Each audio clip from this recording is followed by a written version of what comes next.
Como então Rosa sinalizou, nós vamos trabalhar hoje a nossa segunda lição. Esse bloco dessa nova revista, das várias lições, esse primeiro bloco tem um cunho filosófico. Então, essa segunda lição traz alguns elementos também do campo da filosofia. Isso que nós vamos trabalhar um pouquinho hoje, então. O título da lição é Identidade na Atualidade. Esse conceito da identidade é um conceito que vem do âmbito da filosofia. Vou fazer maiores discussões sobre o termo em si, mas o termo nos remete é, a dois filósofos antes de Sócrates, chamado Parmênides e Heráclito, né? No sentido de que eles buscam reconhecer uma identidade na realidade. Então, aqui tem toda uma discussão no campo filosófico e precisaria ser demonstrado com mais vagar. Depois, o termo da identidade vai aparecer na lógica de Aristóteles. Então, a filosofia grega,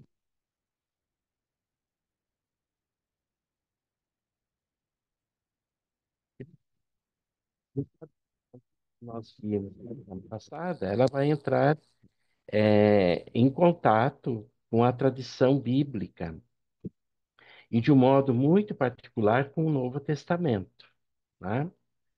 Então, o Novo Testamento, ele vai ser todo organizado, todo escrito, dentro de um contexto maior que nós chamamos de helenismo, né? O helenismo é a cultura dominante nesse contexto que está sendo formado aquilo que nós podemos chamar do cristianismo primitivo.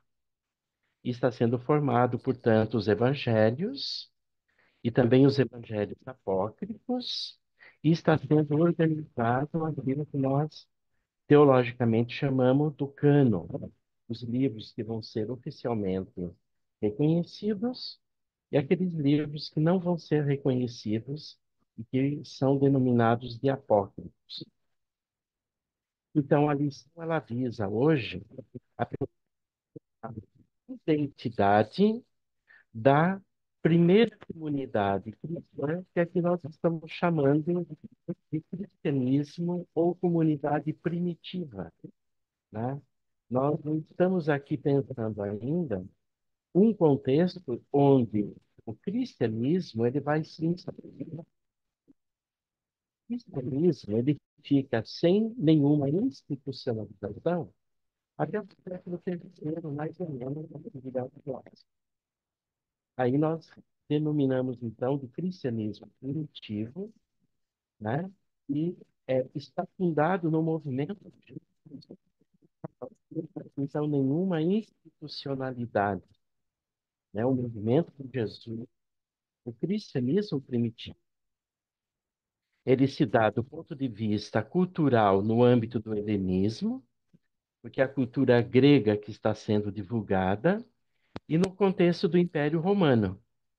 Então, o cristianismo ele se localiza nesse horizonte dessas duas dimensões.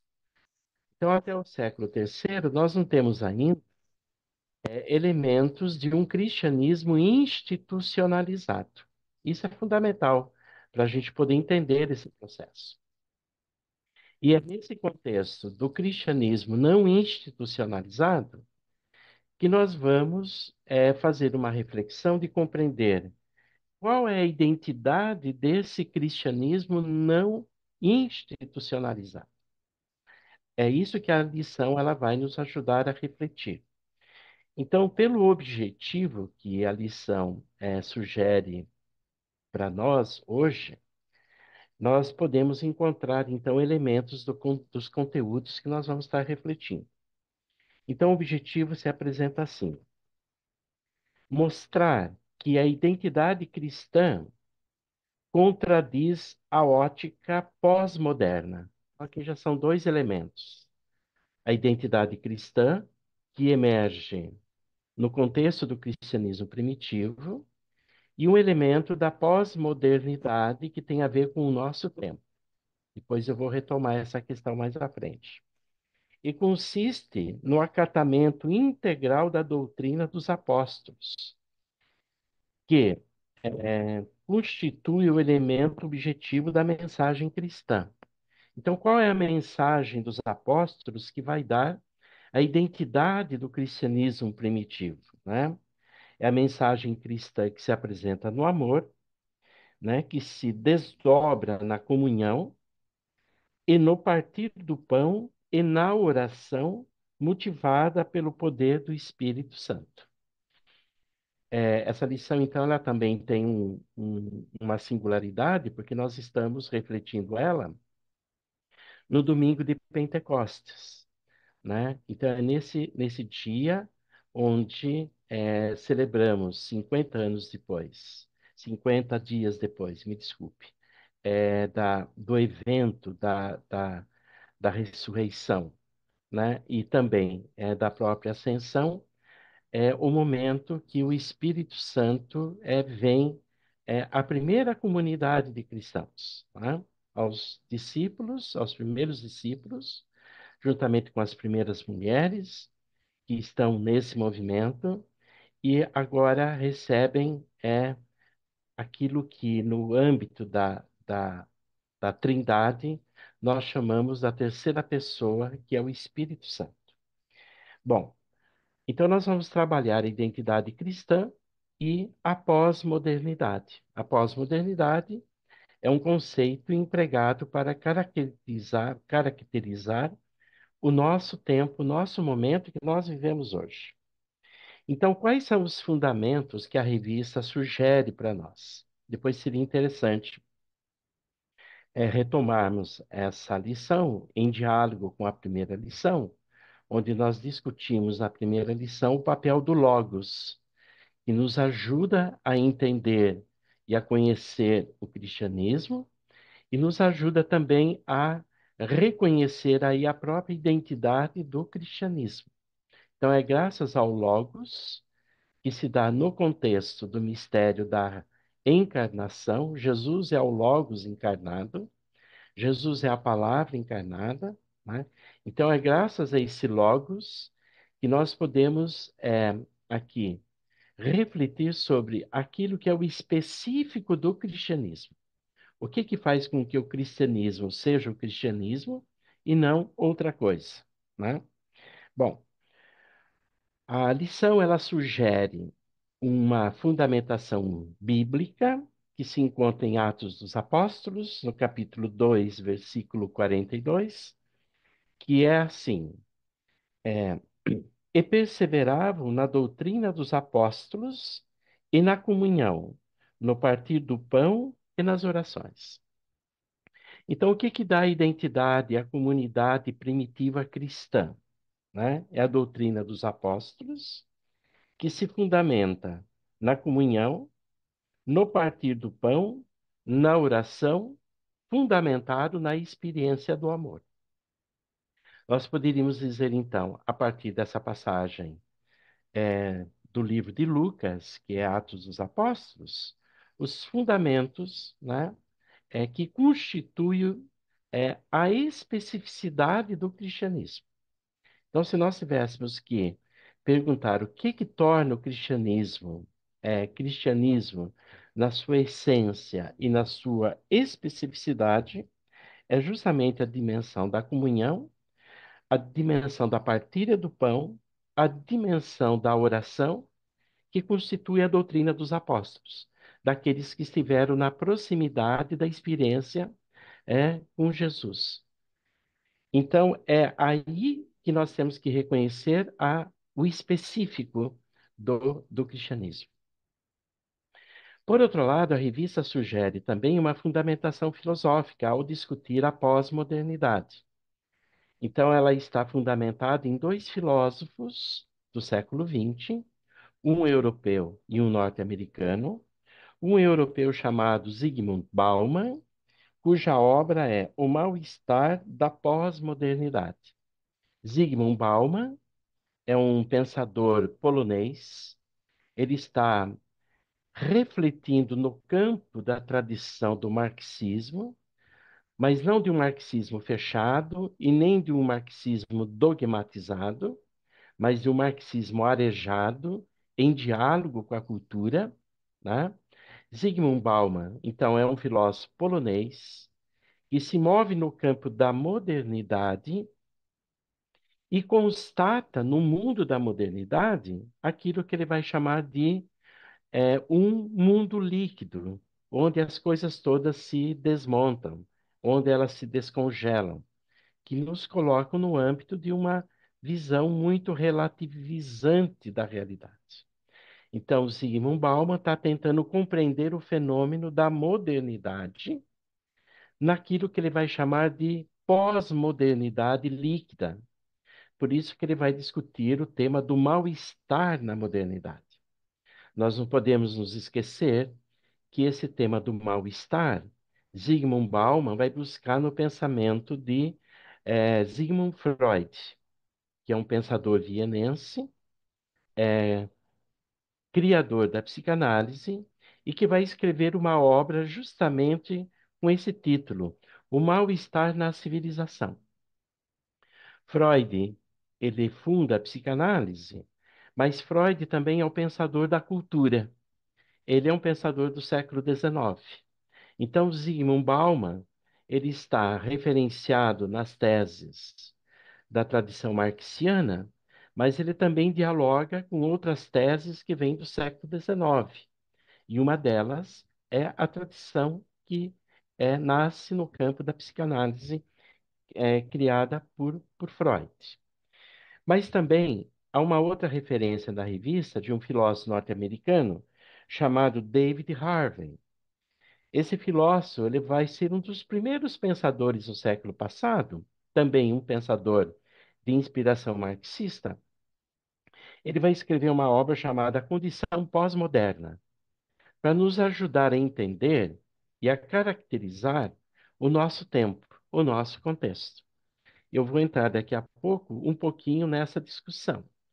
Então, essa introdução é para a gente poder reconhecer que a lição ela vai trabalhar numa certa tensão, no sentido de explicitar aquilo que constitui a identidade do cristianismo, do movimento de Jesus, da comunidade dos primeiros cristãos, que nós reconhecemos como a comunidade primitiva, a primeira comunidade, né, constituída por homens e mulheres, né, a partir de várias experiências de comunidades espraiadas pelo mundo antigo, né, de um modo especial em Israel, em Samaria, na Galileia, na Antioquia, na Ásia Menor e assim por diante, né? Por causa dos judeus que vivem a diáspora, essa primeira experiência ela está sendo vivida. E nós não podemos aqui nos esquecer das 4 viagens de Paulo, onde Paulo está também fundando essas comunidades que estão circunscritas ao específico do cristianismo, né? Então, o texto de Lucas, que é o Ato dos Apóstolos, e as cartas paulinas, né, nos ajudam a entender essa dimensão daquilo que nós aqui estamos chamando de um cristianismo primitivo e de um cristianismo que ainda não foi institucionalizado. Isso é muito importante para a gente. E, por outro lado, nós temos que entender as feições que o nosso tempo tem. E alguns pensadores vão denominar o nosso tempo de pós-moderno. E é aqui que entra, então, um pouco a nossa reflexão. Nós precisamos entender um pouquinho isso. Bom, então nós poderíamos dizer que a revista, ela desenvolve esse artigo na tensão entre pós-modernidade e identidade cristã. Então nós poderíamos aqui fazer uma pergunta, que é a seguinte pergunta, seguinte questão. O que significa fazer a experiência da fé? O que significa fazer a experiência do específico do cristianismo num mundo pós-moderno como o nosso? Bom, para a gente responder essa pergunta, minimamente nós precisamos ter uma compreensão do que é isso que está sendo chamado de mundo pós-moderno. Eu só vou abrir aqui uma pequena discussão, né? Essa discussão demanda mais tempo, não é uma discussão simples, ela tem várias leituras. Aqui eu vou trazer algumas leituras para a gente poder reconhecer a importância desse debate. Então, quando se fala em pós-modernidade, nós podemos ter algumas compreensões. Alguns pensadores entendem a pós-modernidade como uma continuação da modernidade. Essa é uma leitura que está presente em alguns pensadores. Ou seja, ao mundo moderno se segue agora um mundo pós-moderno. Outros pensadores vão reconhecer que a pós-modernidade já é uma crise da própria modernidade.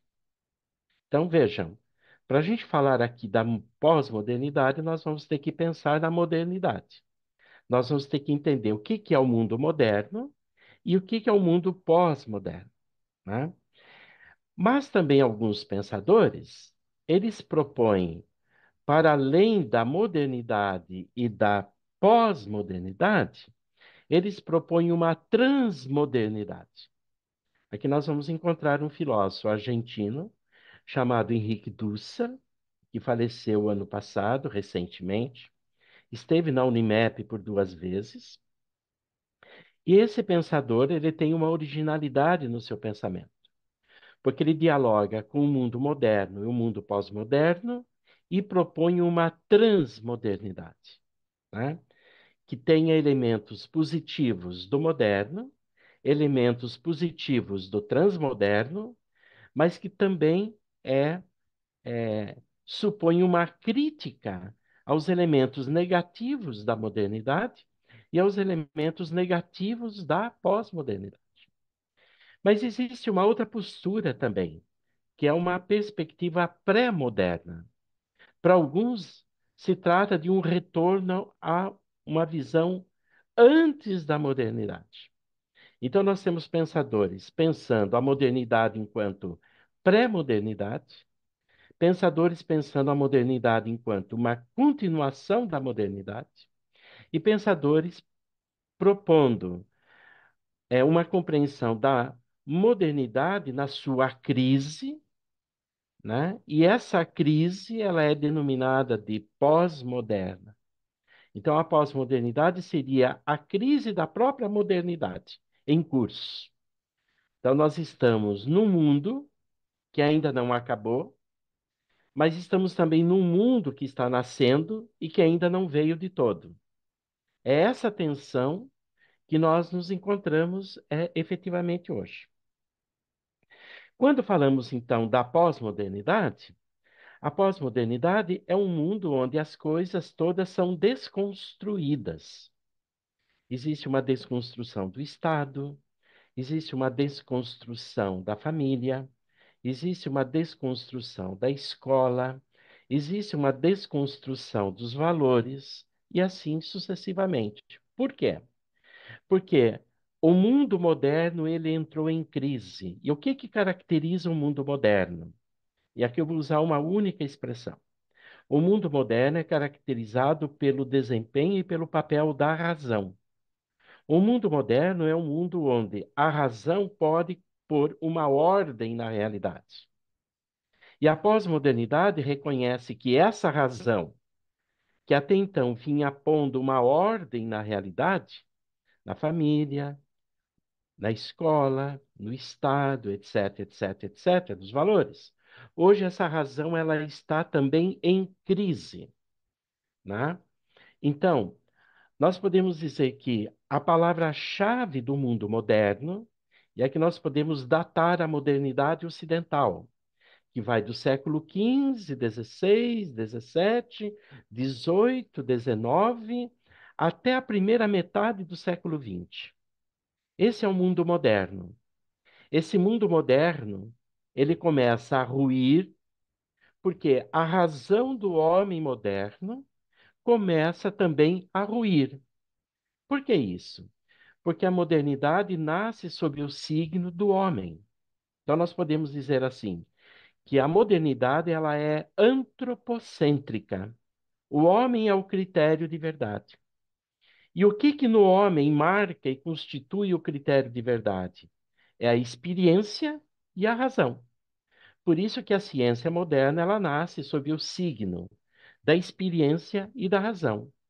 Mas, fundamentalmente falando, a ciência moderna nasce sob o signo da matemática.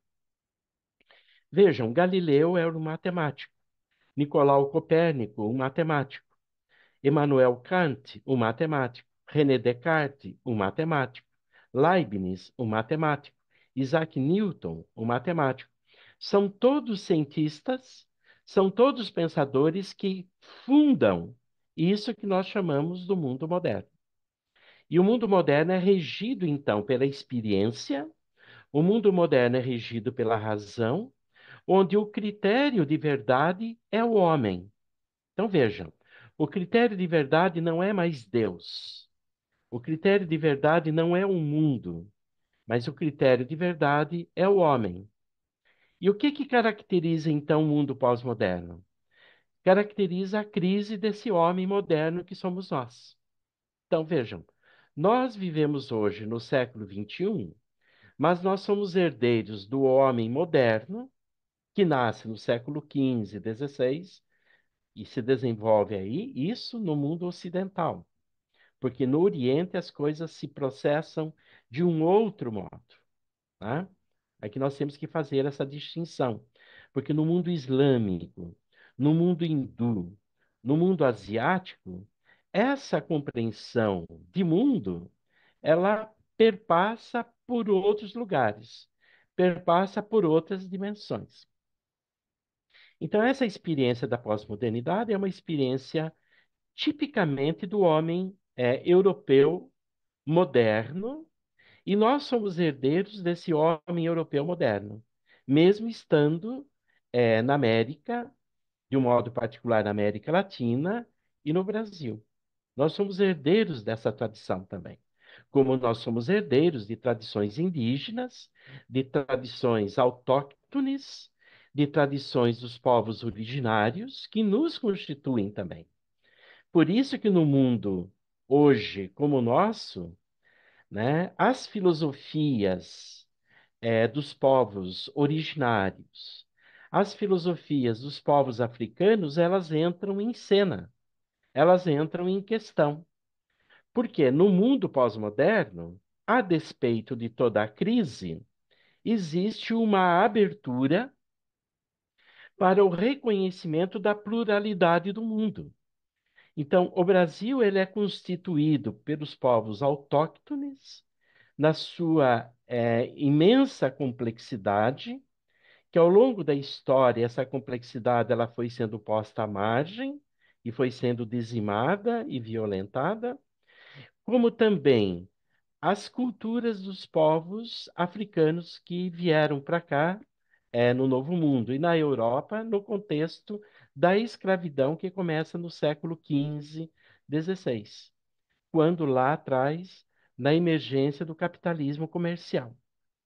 Então, o mundo pós-moderno é um mundo onde existe a crise da razão, existe uma crise antropológica do homem moderno, mas, ao mesmo tempo, existe a emergência de culturas que nos constituem, como os elementos das culturas africanas e os elementos das culturas dos povos originários. E aqui nós podemos, então, nomear, por exemplo, um pensador dos povos originários como o Ailton Krenak, né? Mas aí há outros tantos homens e mulheres, tanto na cultura africana quanto na cultura dos povos originários, pensando a realidade e pensando o mundo hoje. E um outro elemento também que caracteriza essa crise pós-moderna é a crise climática na qual nós nos encontramos. Então, entender a pós-modernidade como a crise da modernidade, a crise do homem moderno, né? Essa dimensão antropológica que vai sendo desconstruída e a crise da própria razão e da noção de experiência, né? Nós vamos entender por que que nós vivemos num tempo onde o que está em jogo é a diversidade, onde o que está em jogo é a pluralidade do nosso mundo e do nosso tempo. Bom, aqui estão alguns elementos daquilo que é o mundo moderno e o mundo pós-moderno.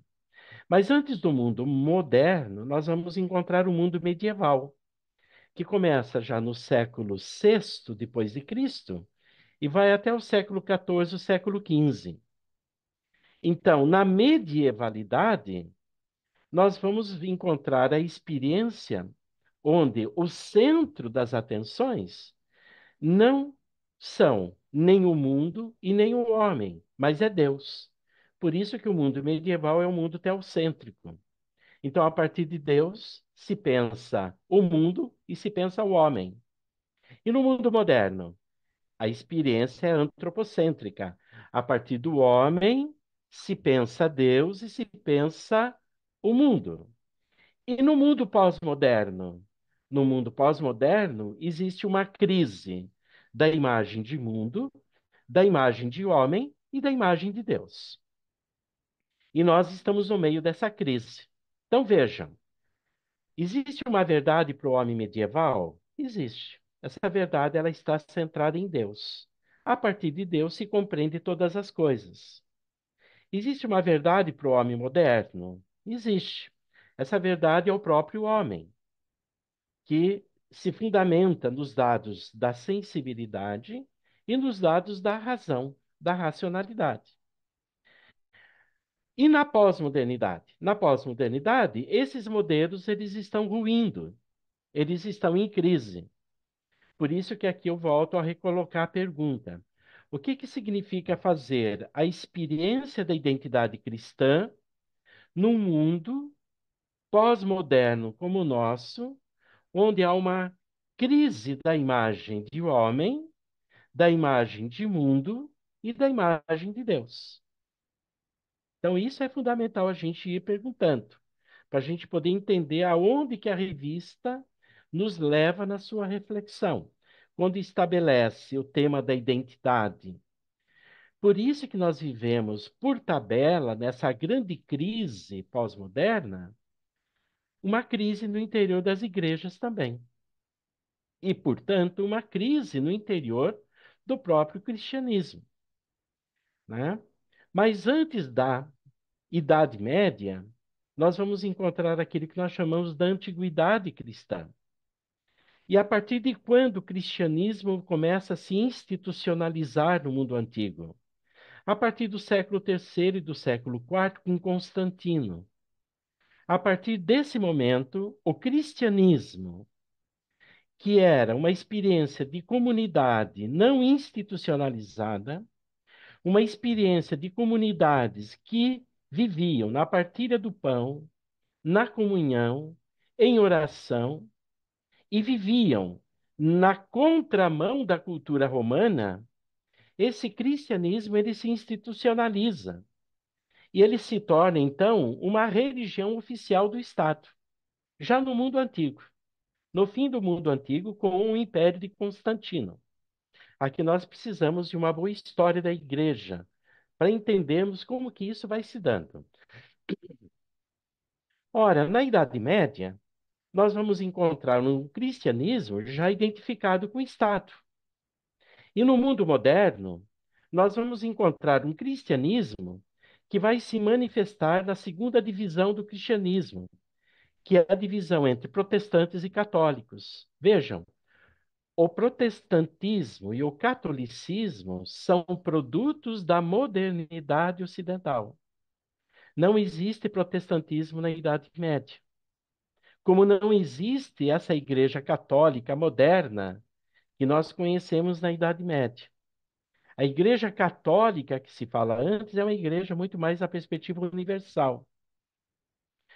Então, o catolicismo e o protestantismo são elementos que emergem na modernidade.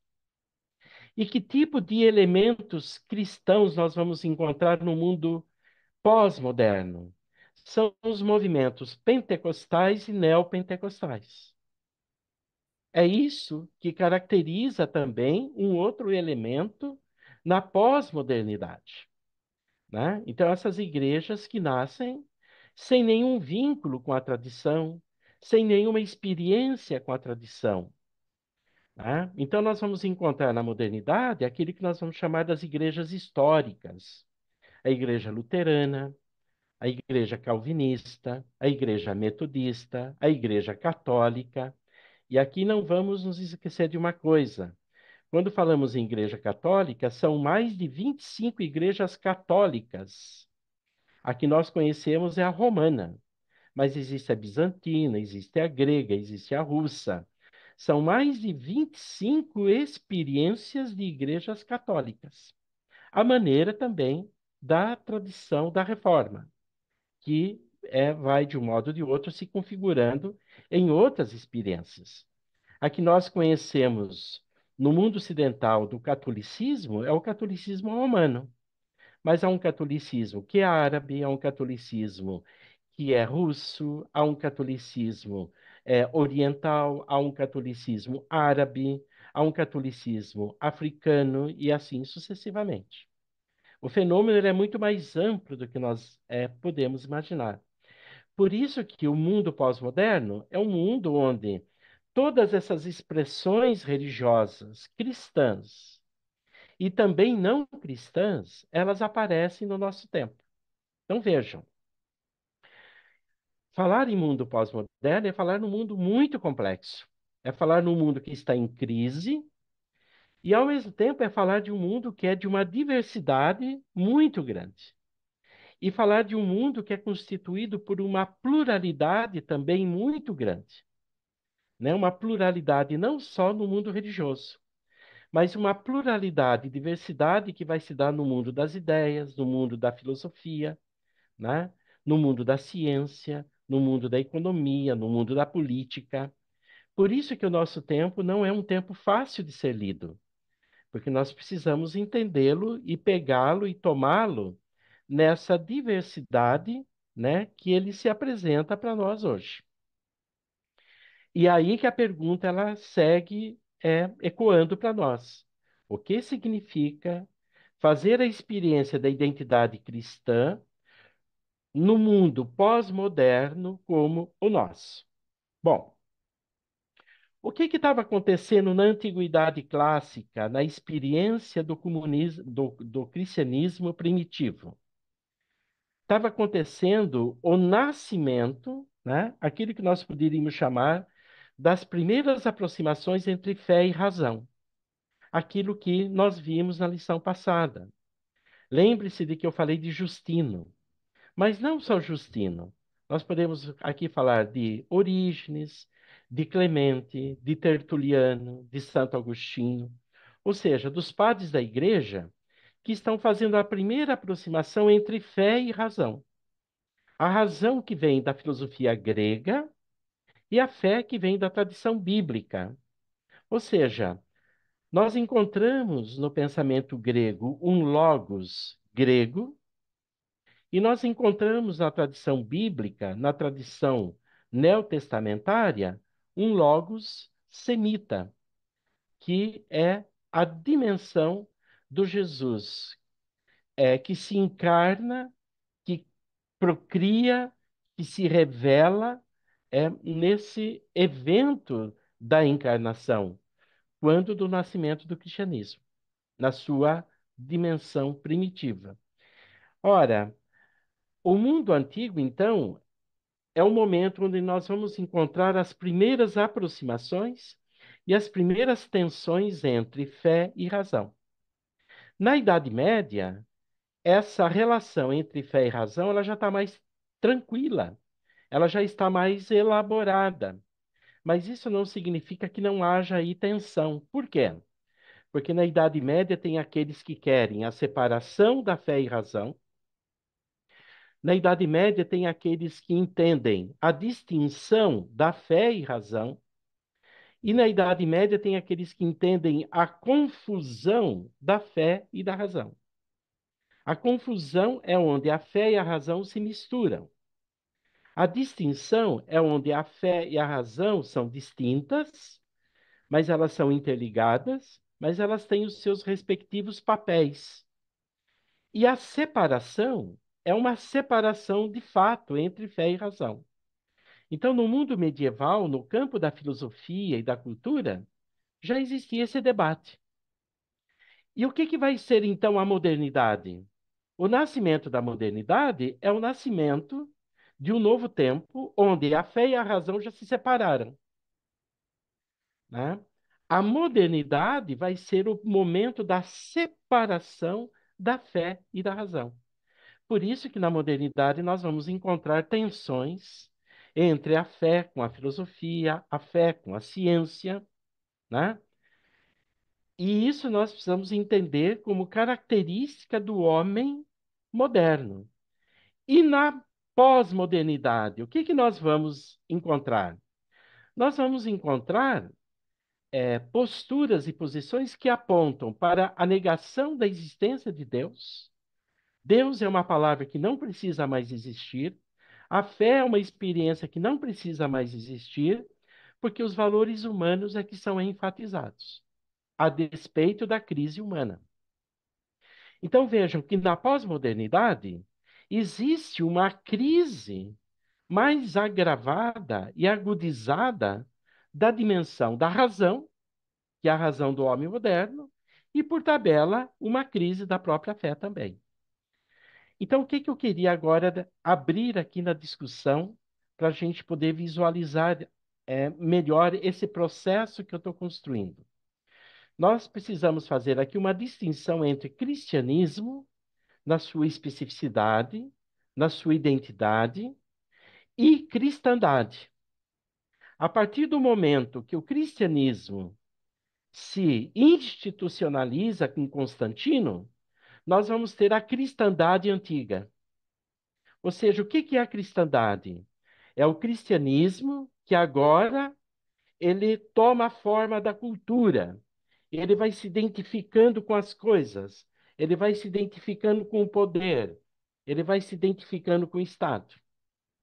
Isso vai estar presente na Idade Média. Nós vamos encontrar na Idade Média uma cristandade medieval. Na modernidade, nós vamos encontrar uma cristandade moderna, que é o momento onde nasce o protestantismo e o catolicismo. E na pós-modernidade, nós vamos encontrar uma crise da cristandade. Talvez poderíamos dizer assim: o cristianismo agora se apresenta sobre as formas do mercado, do capitalismo. O capitalismo é uma religião sem dogma, o capitalismo é uma religião sem fundamento, onde ele se organiza no mercado. Talvez o dogma do capitalismo seja o próprio mercado. Quem vai dizer isso é um filósofo alemão chamado Walter Benjamin. Ele que vai construir essa ideia, o capitalismo enquanto religião. Por quê? Porque o capitalismo se apropria dos símbolos do cristianismo. Então vejam, o dia é da Páscoa, o dia do Natal, o dia dos pais, o dia das mães, que via de regra são festas simbólicas religiosas, são festas hoje do mercado. Mas agora de um mercado que é uma religião constituída enquanto capitalismo, que necessariamente não precisa da fé a não ser a fé no consumo. A fé, por isso que os bancos e os shopping centers, metaforicamente falando e de uma forma real, são os grandes templos do mundo pós-moderno. Se há uma expressão máxima da pós-modernidade, essa expressão máxima da pós-modernidade é o capitalismo financeiro que funciona à base do PIX. Veja, nós vivemos agora constituídos por uma linguagem digital, né? Não mais por uma linguagem analógica. Aqui é o mundo, a feição, a cara que a nossa realidade tem. Nesse mundo que é o nosso mundo, a cristandade ela está em crise também. A cristandade católica. Vejam as crises enormes, intensas, só para pegarmos aqui o catolicismo romano. Vejam a crise do catolicismo russo, que defende a guerra justa, quando a Rússia ataca a Ucrânia. Então, isso são elementos de crise no interior dessas cristandades, que estão acoplados com a lógica do poder, mas estão também vivendo uma dissolução, um desmonte, portanto. O que eu queria chamar, então, a atenção aqui? Que ao longo da história, o cristianismo foi se organizando em forma de cristandade. A cristandade antiga, com Constantino, a cristandade medieval, a cristandade moderna e a cristandade contemporânea. Mas ao longo desses momentos, nós vamos ter pessoas, movimentos, pessoas carismáticas que vão buscar o específico do cristianismo. Por exemplo, podemos falar aqui na Idade Média de Pedro Valdo, de Francisco de Assis, Clara de Assis. Nós podemos falar na modernidade de Lutero, de Wesley, né? A própria Reforma de Trento é uma tentativa de buscar o específico do cristianismo, né? Nós vamos encontrar, então, no mundo contemporâneo, pessoas buscando o específico do cristianismo. Então, nós podemos falar aqui de Martin Luther King, de Nelson Mandela, de Mahatma Gandhi. Nós podemos falar aqui do monge trapista Thomas Merton, da judia que se converteu ao cristianismo católico chamada Edith Stein. Nós vamos encontrar figuras no seio das cristandades antiga, medieval, moderna e contemporânea, tentando restituir aquilo que é o específico do cristianismo. E o que é o específico do cristianismo? É aquilo que a revista está chamando da doutrina dos apóstolos, que tem uma ortodoxia e uma ortopraxia. Orto significa reto, né? A ortodoxia é a doutrina sã, é aquilo que Paulo vai chamar nas suas cartas do depósito da fé, né? Ou seja, o depósito da fé é aquilo que é originário da experiência da primeira comunidade dos cristãos até o século III.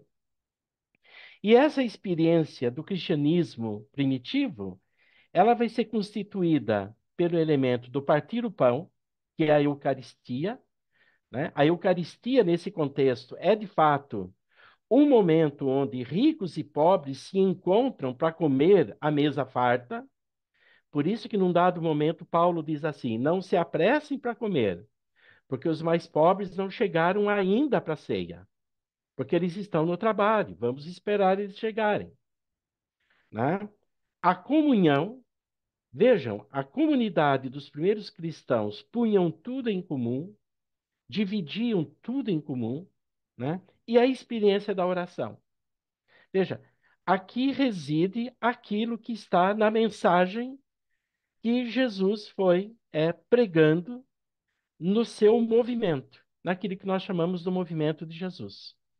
Essa mensagem de Jesus, naquilo que é a sua especificidade, se encontra nos evangelhos canônicos e também nos evangelhos apócrifos, que nós precisamos ler conjuntamente. Paulo vai ser aquele que, por excelência, vai sistematizar isso em forma de teologia, né? Que é a nossa, poderíamos dizer assim, a nossa primeira teologia sistematizada dessa experiência da doutrina dos apóstolos. Agora vejam, essas especificidades do cristianismo, elas vão se perder ao longo da cristandade. Por isso que nós vamos ter sempre pessoas e, ao mesmo tempo, os desafios de reconstituir o cristianismo perdido no seio da cristandade. E essa é uma tarefa que nós temos que fazer hoje também.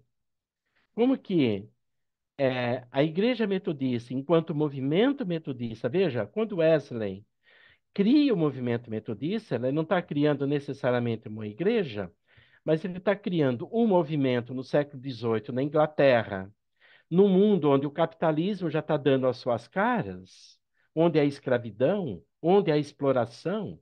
Wesley está resgatando o específico do cristianismo.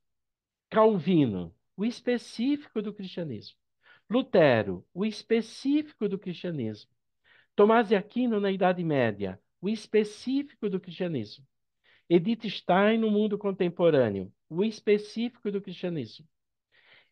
Quando a gente fala, por exemplo, de um teólogo protestante chamado Karl Barth, Paul Tillich, Bonhoeffer, toda uma geração de teólogos católicos, teólogos e teólogas católicos e protestantes e ortodoxos que estão restituindo, né, buscando a restituição dessa especificidade perdida do cristianismo no coração das cristandades que foram ruindo. Vejam, o que vai sendo ruído? São as cristandades. A cristandade antiga ruiu. A cristandade medieval ruiu. A cristandade moderna, ela está em crise na própria modernidade. Eu diria assim, nos seios das igrejas históricas e em crise também nas denominações pentecostais e neopentecostais, mas dessas que vão se identificando com o mercado. E aí, então, para concluir essa reflexão, eu traria uma passagem da revista, né, que faz uma referência de Paulo aos Romanos, que aí a gente pode entender como que, em cada momento das cristandades em crise, se vem buscando a especificidade do cristianismo. Por isso que essa distinção entre cristianismo e cristandade ela é necessária. Porque nem tudo que é da cristandade é cristianismo. Isso é muito mais elemento cultural, isso é muito mais elemento que tem a ver com o nosso tempo. E aqui, então, um exercício filosófico, um exercício teológico, um exercício a partir das ciências das religiões, para entender a diversidade das religiões e o diálogo delas com o cristianismo, e vice-versa. Nós precisamos ter à mão. E uma boa visão da ciência também, porque a ciência vai nos ajudando a ler melhor o mundo. A ciência, ela vai nos ajudando a limpar melhor as coisas, em que pese que a ciência também pode justificar a dominação, pode justificar a guerra, etc, etc, etc. Mas por quê? Porque isso tem a ver com a crise antropológica na qual nós estamos vivendo. O nosso tempo é marcado por uma profunda crise do humano. E ao reconhecermos a crise do humano, nós temos que reconhecer que a maneira de vivenciar a fé e vivenciar a razão também estão em crise. Então, nós vamos repensar essas questões. E aqui, para fechar, então, a fala e devolver a palavra, a revista traz uma passagem de Paulo aos Romanos que ela é sugestiva para nós, que diz assim, ó, e não vos conformeis com esse século, mas transformai-vos pela renovação da vossa mente, para que experimenteis qual seja a boa, agradável e perfeita vontade de Deus. A partir dessa passagem paulina, nós poderíamos fazer uma outra pergunta. O que é que significa, no mundo pós-moderno, que é o nosso mundo, fazer a vontade de Deus? Essa mesma pergunta foi feita na modernidade, né? O que significou fazer a vontade de Deus na modernidade? Lutero deu uma resposta, Calvino deu uma resposta, Wesley deu uma resposta, né? Os missionários e missionárias católicos, protestantes, foram dando respostas. Na Idade Média, foram tentativas de respostas também, né? Então, Boaventura, São Boaventura, Duns Scotus, Guilherme de Ockham, Tomás de Aquino, Santo Anselmo, estão dando respostas no seio da cristandade medieval para aquilo que significa, né, a perfeita vontade de Deus. E na antiguidade nós vamos ver isso também. Então parece-me que aqui esse tensionamento de cristianismo e cristandade é fundamental para entendermos o que significa no coração dessa grande crise do nosso tempo, que nós chamamos de pós-modernidade, o que significa vivenciar isso que Paulo está dizendo. Ou seja, O que significa realizar a vontade de Deus? O que significa fazer a experiência de Deus? Né? Aqui reside a importância, então, da classe dominical. À medida que ela abre sistemas, né? À medida que ela sugere essa amplitude que se apresenta para nós no nosso tempo. Né? Isso nós temos que fazer conjuntamente, enquanto igreja. Né? Porque a experiência de igreja não institucional é a experiência daquilo que o próprio Jesus já disse. Onde dois ou mais estão reunidos em meu nome, eu estou no meio dele. Aqui nós temos, então, a igreja na sua especificidade, né? Na sua beleza, na sua grandeza, né? E essa igreja que vai vivendo a experiência de Pentecostes como é a experiência que é celebrada é, de uma forma litúrgica no dia de hoje. Eu passo a palavra, então, para cada uma de vocês, para a gente poder seguir a nossa, a nossa reflexão conjuntamente. Obrigado pela escuta de cada uma de vocês. Fala, Lucas. Bom dia para todo mundo, né? Falar desse privilégio, né? A Rosa já tocou no assunto, do Edivaldo e de dos nossos outros professores também, né? Que organizam muito a nossa questão de fé e de situação no mundo também, de atualização, né? Eu teria hoje muita dificuldade em conversar com a minha filha sobre vivência, sobre fé, sobre estudo, sobre perspectiva, sobre mundo, sem as aulas que nós estamos tendo na escola dominical, né? Minha filha está com 15 anos e está nessa, né, estuda, claro, nesse mundo aí que a gente não consegue entender e hoje com a aula do Edivaldo, né, a gente percebe a nossa dificuldade de entendimento, né? É difícil você acompanhar uma coisa que está desarrumada e nós estamos desarrumados também nesse sentido, né? Então, realmente, sim, um privilégio, uma coisa que a gente precisa agradecer muito que nós temos, porque eu teria muito mais dificuldade em conversar hoje com a minha filha sobre a vida, sobre tudo, todos esses temas, sem a ajuda dessas aulas, do Edivaldo e dos outros professores dessa classe que nos passa tanto conhecimento, mas no sentido de arrumar, né? De nos elucidar, né? De dar lucidez à nossa realidade hoje. Então, mais uma vez, assim, é só agradecimento, muito obrigado por essas aulas tão boas que a gente tem. Bom, Lucas, bom te ouvir, né? Muito, muito bom te ouvir, Lucas, tá? Vamos lá, quem mais? Por que falar? Nós estamos na base dos 2 minutinhos aqui para poder dar conta que são 11h28 já. Então, quero apenas, Edivaldo, cumprimentá-lo pela profundidade da sua exposição. Desejo a você um bom dia. lindo, ótimo, Rui. O Rui é professor de uma outra classe da escola dominical, né? Então, essa palavra do Rui é uma palavra forte. Quem mais? Ah, Paulo, quer falar? Só um comentário aprofundando. Seria a questão desse tempo pós-moderno, né? Como todo mundo já falou, articulou, sobre as adaptações, né? Em todos os âmbitos, na família, com os filhos, com o meio de comunicação. Né? Hoje está todo mundo em casa, né? Antigamente não.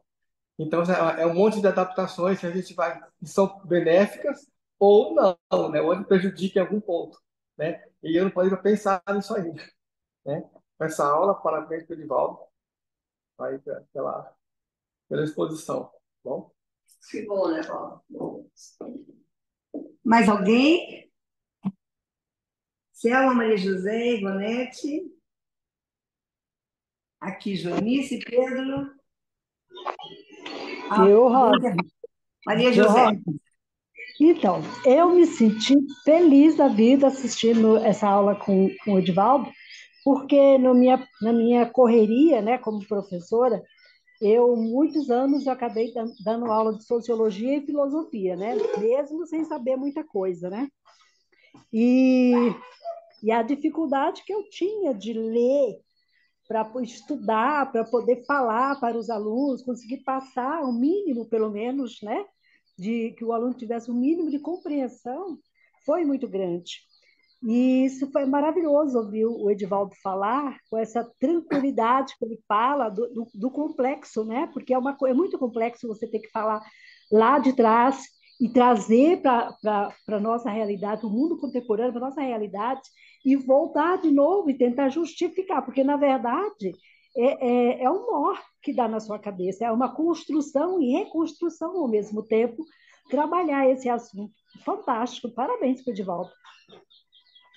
E um excelente dia Obrigada, para muito boa a tua palavra, muito bom ouvir a tua palavra. Às vezes a gente fica na dúvida, né, da manutenção de alguns exercícios aqui na classe que são difíceis para nós, exigem mesmo uma série de elementos. Mas é tão bom ouvir esse retorno, né, porque a gente percebe que a classe ela se desdobra, né, em dois, pelo menos em dois, porque a gente tem uma classe aqui presencial, uma classe à distância, isso é muito rico. O Edivaldo certamente fica feliz também, tanto quanto eu, de saber que pode ajudar assim, nessa distância. Mais alguém? Edivaldo, para fechar, então. Então tá bem. Eu quero agradecer as falas de cada um, do Rui, do Paulo, da Maria José, do Lucas, né? A deferência que vem na fala de vocês. Eu fico muito feliz de também disso poder chegar, né? Porque na verdade esse movimento é um movimento que supõe um certo exercício da própria filosofia, da própria teologia, e eu acho que a classe dominical ela vai proporcionando e sugerindo essas questões. Então, por isso, eu me sinto muito bem de poder contribuir, de poder servir, de poder estar junto nessa proximidade, né? Eu acho que essas duas lições e as que vão vir pela frente, pelo menos nesse primeiro bloco, depois de um dado momento, elas poderiam talvez ser retomadas para pegar os aspectos mais filosóficos e teológicos, talvez pensarmos uma síntese, Rosa, para a gente avançar nas unidades seguintes. Quais são essas sínteses que a gente poderia reter desse primeiro bloco de lições para avançarmos, porque o segundo bloco ele vai ser mais bíblico, né? Bíblico teológico, e depois doutrinário, e depois vamos entrar nas questões mais da realidade mesmo, né?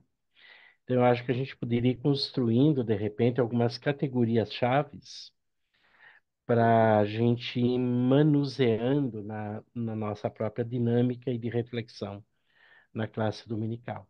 Mas eu agradeço essa manhã, o fato da gente estar juntos, né? Né? Em unidade, da gente estar rezando, da gente estar refletindo. É isso. Que bom. Eu acho que mais um dado de modernidade importante para todos nós é pensar que a gente teve uma aula hoje que nos agradou tanto e falou tanto conosco e falou por nós, inclusive, né? Com uma pessoa como o Edivaldo, que tem uma prática católica, que tem uma outra realidade, que vem de uma outra experiência religiosa, né? E eu acho isso assim absolutamente fundamental, porque a gente vai passando por cima daquilo que, entre aspas, a cultura, ou a cultura da época, o período, enfim, vai colocando para nós como impossibilidade, né? E a gente vai ampliando isso e tornando isso uma coisa viável, possível e extremamente contributiva, extremamente interessante e significativa para todos nós. Muito bom.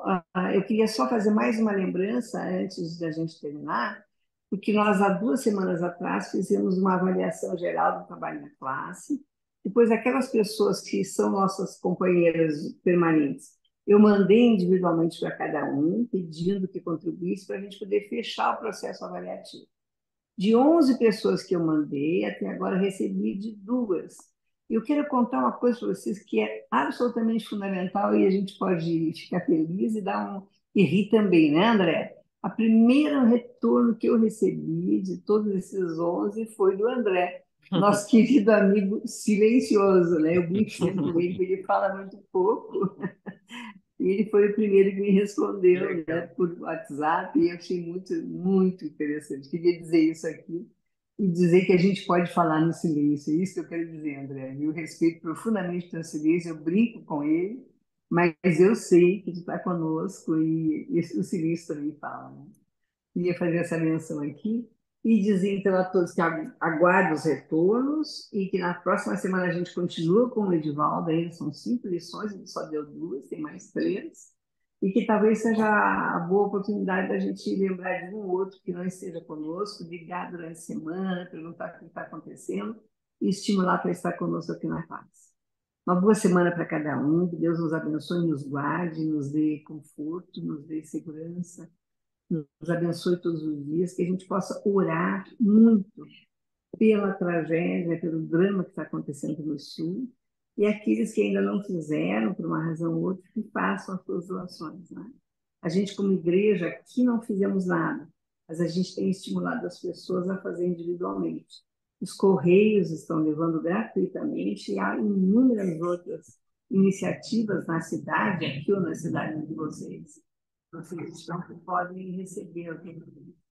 Não é? Esse eu acho que é um momento bom da gente dizer: sou cristão, estou aqui contribuindo com o que eu tenho, com o que eu posso. Um abração para todo mundo e até a próxima semana. Abraços Beijo. para cada uma. Fiquem bem. Tchau, tchau. Tchau, tchau.